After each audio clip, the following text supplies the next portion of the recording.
On the mound for the Cubs in this one. Dan Plesac, what's the word on him? Hey, this guy's had a real solid season up to this point. ERA under 3.5, which is saying something in these high-scoring games we see now in the game of baseball. This guy knows how to pitch, and if he's on, he knows how to minimize the damage. He'll be fun to watch in this one. Ready now, Sam Javeri. He will lead this one off today.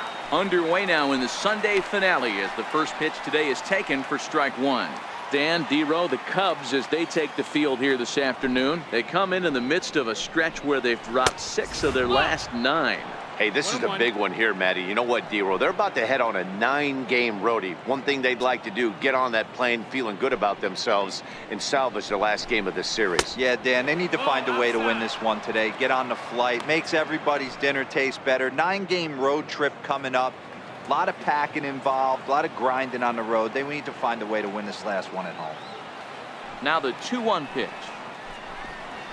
Hit hard on the ground at first. And that is through into right field for a single. And one batter in, and the Cubs are going to have to handle a threat to run on the base paths. Hey, Dan, I would imagine guys like this frustrated the heck out of you. Oh, they do. You know, you make quality pitches, they fight, they scratch, and then that one pitch that you leave up in the zone, they're able to take advantage of it and drive it for a base hit. And there he goes towards second. A pitch out. The throw. And they still don't get him as he's in safely at second with a stolen base. Well, I think he's making it pretty obvious why he's batting leadoff, isn't he? Works his way on base to start the game and then does even better by swiping second to put himself into scoring position. He's trying to make an impact from the get-go in this one.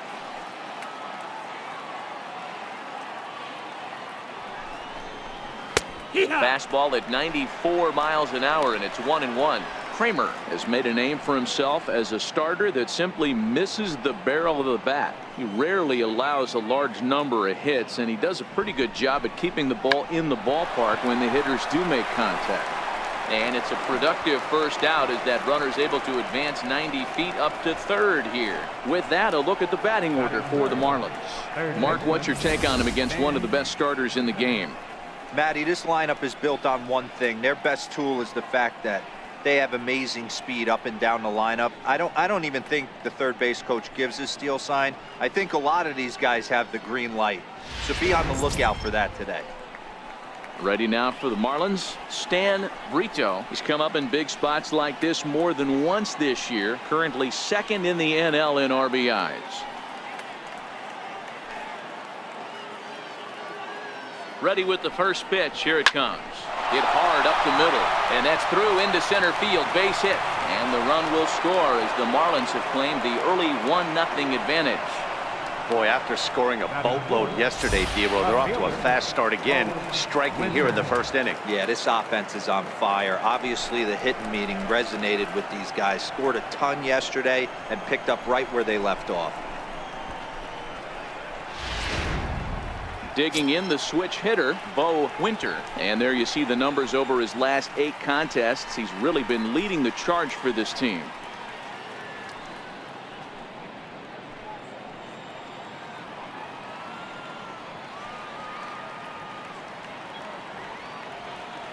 First pitch of the at-bat. A fastball down near the shoe tops. Brito leads off first with 1 away.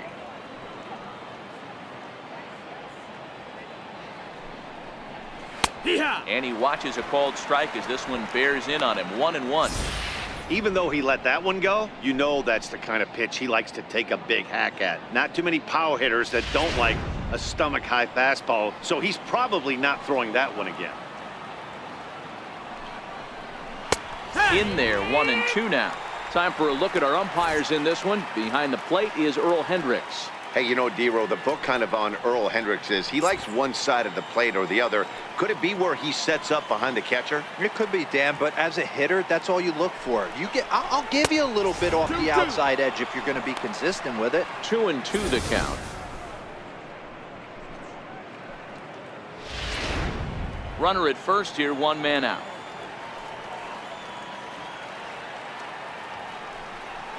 Started to go around, but he's able to check his swing for ball 3.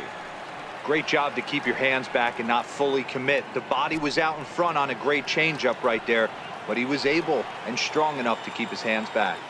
He's set. Here's the 3-2. And awfully close there on 3-2, but take your base, says Earl Hendricks. It's ball 4.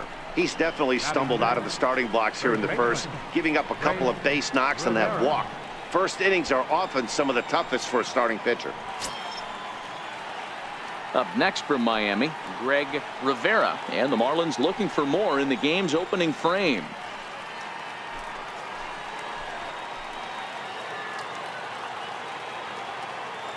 First pitch on its way. Almost a worm burner as he misses on a low fastball, ball 1. That's how quick an inning can potentially get away from you out there. You get the first 2 outs pretty quick. Next guy gets on, and now you're staring the number 4 hole hitter in the face with a runner in scoring position. And that one just missed outside. Boy, he better get it back together here quick because he's got 2 guys on already. He's starting to lose location of that strike zone. He's got to throw a strike right here. Runners are at first and second with 1 away. Went about halfway there, but it's a called strike regardless.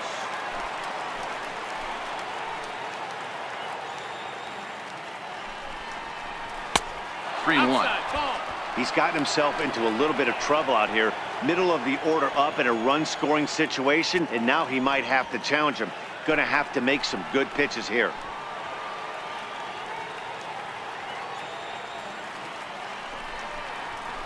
And it's up to a 3-2 full count now. Hey, this pitcher better watch himself right here. The way this guy's swinging, he's got aggressive things on his mind.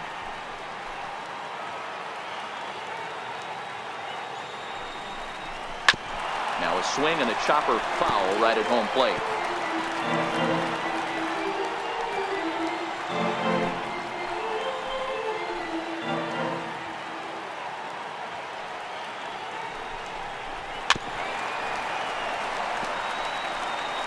Keeps fighting him off. The 8th pitch of the at-bat coming up. Now a check swing here, and no swing, says the home plate umpire. Not even an appeal. It's ball 4. Some guys take a little time to find the zone, but with the second walk of the first inning, it might be a little more than just settling in here. Not sure how long of a leash they'll give him, but they're not going to let him walk the world out there. Coming to the plate now, Arturo Gonzalez. He's got an opportunity here in a bases-loaded situation and seems like the right man for the job. I'd say so. He's the team leader in RBIs. Time for the right man in the right spot. No balls and 1 strike.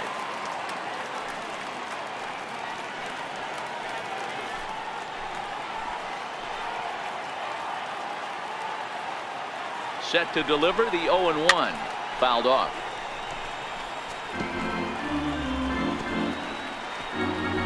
Already 24 pitches to this point in the inning. Low with a fastball here in the dirt even. It's ball 1.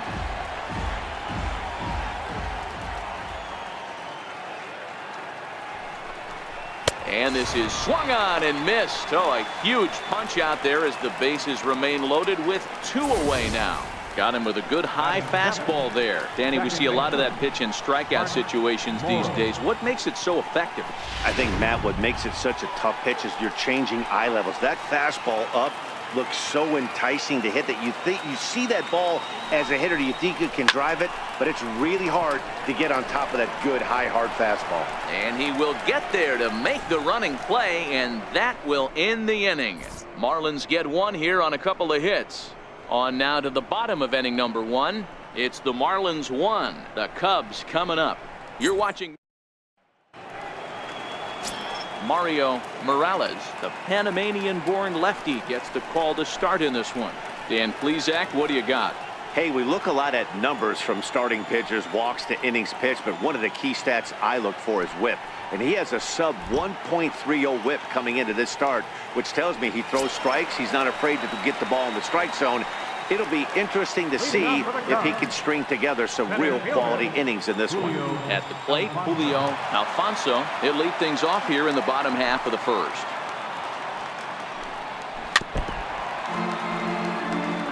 Yankees Marlins as they take the field this afternoon. They've got to be considered the hottest team in baseball right now as they come in winners of 9 of their last 10 ball games.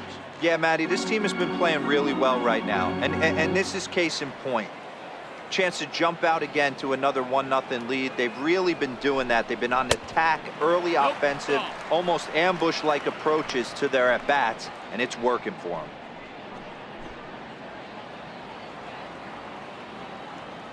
The 1-1. Misses for the second ball.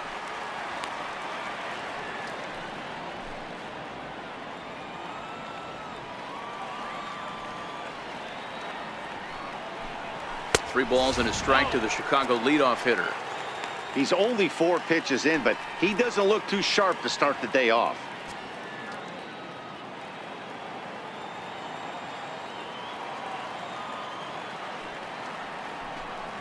Hot shot to third. Brito comes up with it. Throws in time, and that's out number 1. And a chance now from the north side of Chicago to check out the Cubs starting lineup. Mark DeRosa, tell us about this lineup in a daytime home contest. Yeah, Matty, a lot of professional at-bats up and down this lineup. I know they're behind right now, but it only takes one guy to set the tone and get the boys going. The next Cub up, Eduardo Salas, hitting a little over 250 coming into action in this one. First pitch of the at-bat. And he just misses with a curveball.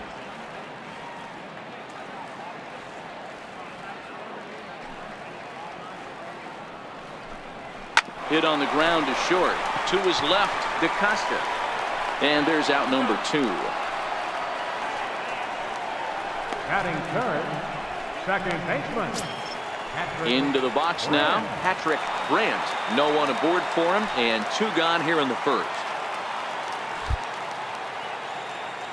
Ready with the first pitch. Here it comes. A ball and no strikes. 2 out, nobody on.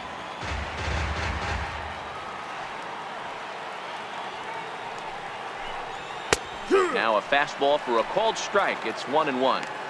Hey, nice adjustment right there for him to get on top of that baseball and drive it to the corner. The first pitch he obviously tried to overthrow, got under it, and it sailed on him a little bit. And he'll come back with 1 in the dirt as the count moves to 2-1 now. I don't blame him for not coming over the heart of the plate. He circled this guy on the lineup card when he got to the yard today. He's been swinging one of the hotter bats in the game. Swing and a miss, 2-2 now. Really deceptive changeup there.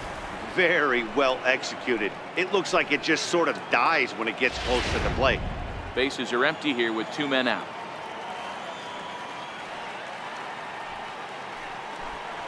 And this will miss down low in the dirt, so he's worked it full now at 3-2.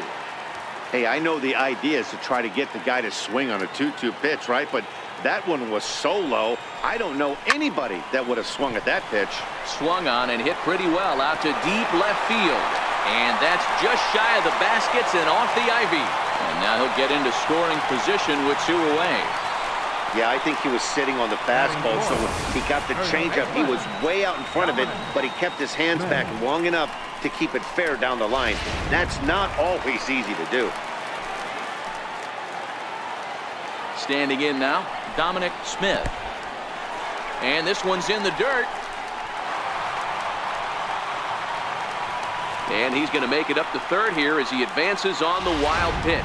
That can be a tough read as a runner on second to see if the ball has gotten away enough to move to third. You have to be sure you can make it. He was there, and now he's only 90 feet away. With the runner on third, 2 outs, base open, and a good hit at the plate, you have to be smart and not give in.